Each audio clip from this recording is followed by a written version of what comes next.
अस्सलाम वालेकुम दोस्तों, मैं चौधरी अब्दुल हादी आज आपको बताऊंगा फोर्सेज प्रोजेक्ट के बारे में। ये बताने से पहले कि इसके अंदर कितना मुनाफा और कितना प्रॉफिट है, उससे पहले मैं आपको ये बताऊंगा कि ये अगर दीनी लिहाज से इसको देखा जाए तो ये कारोबार करना कैसा है, और अगर दुनियावी लिहाज से भी देखा जाए तो इसमें कितने फ़ायदे हैं। तो सबसे पहली बात करेंगे कि फोर्सेज प्रोजेक्ट दीनी लिहाज से भी किसी तरह से भी इसमें हराम का शुबा नहीं है। जितना भी आपको प्रॉफिट आएगा वो हराम के दायरे के अंदर नहीं आता, वो बिल्कुल लीगल है और बिल्कुल जायज़ है। यानी फोर्सेज प्रोजेक्ट के बारे में उलमा का भी यही कहना है कि इसको इस्तेमाल करना या इसके ज़रिए प्रॉफिट कमाना, इसके ज़रिए मुनाफा कमाना, ये बिल्कुल जायज़ है। क्योंकि दूसरी चीज़ इसमें यह है कि इसमें किसी तरह का सूद नहीं है, किसी तरह का धोखा, फ्रॉड कुछ भी नहीं है, इसलिए इसको करना बिल्कुल जायज़ है। और इसके ज़रिए जितना भी आपको प्रॉफिट आता है वो बिल्कुल जायज़ है, वो बिल्कुल भी हराम नहीं है। और अगर इसको देखा जाए दुनियावी लिहाज से तो फोर्सेज प्रोजेक्ट के ऊपर काम करना आपके लिए क्यों ज़्यादा मुनाफे बख्श और क्यों फ़ायदेमंद है, उसकी सबसे बड़ी वजह यह है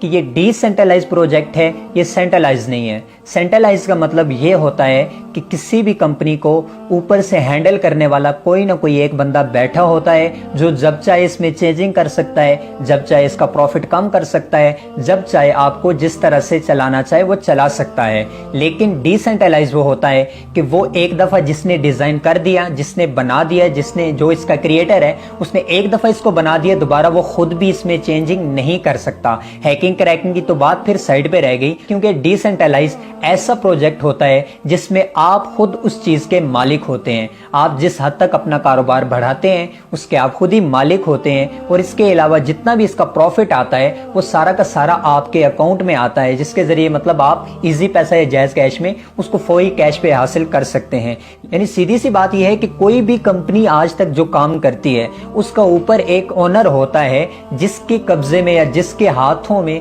जितने भी वर्कर होते हैं वो उसके हाथों में होते हैं। यानी वो जब चाहे तो उनका प्रॉफिट कम कर सकता है, जब चाहे उनको अपनी तरीके से चला सकता है। लेकिन जो डिसेंट्रलाइज सिस्टम होता है वो बिल्कुल किसी ओनर के तहत नहीं होता, वो किसी भी बंदे के तहत नहीं होता। उसमें जितने भी उसूल या जितने भी आप रूल्स कह लें पहले से जो क्रिएट किए होते हैं उन्हीं हद तक रहते हैं, उसके बाद किसी तरह की भी चेंजिंग नहीं की जा सकती है। तो इसलिए सबसे बड़ी बात तो इसमें यह है कि इसमें कोई चेंजिंग नहीं हो सकती है कि आप कहें कि हमारी कंपनी पैसा लेके भाग गई या फिर हमारा बंदा जो था वो पैसे लेके भाग गया, ऐसा तो कोई इसमें इशू है नहीं है। अगली बात करते हैं कि इसमें किसी तरह का भी धोखा और फ्रॉड नहीं है, क्योंकि जो प्रोजेक्ट पूरी दुनिया में काम कर रहा है, सिर्फ पाकिस्तान के अंदर मौजूद नहीं है बल्कि पूरी दुनिया के अंदर काम कर रहा है, और ये पूरी दुनिया के अंदर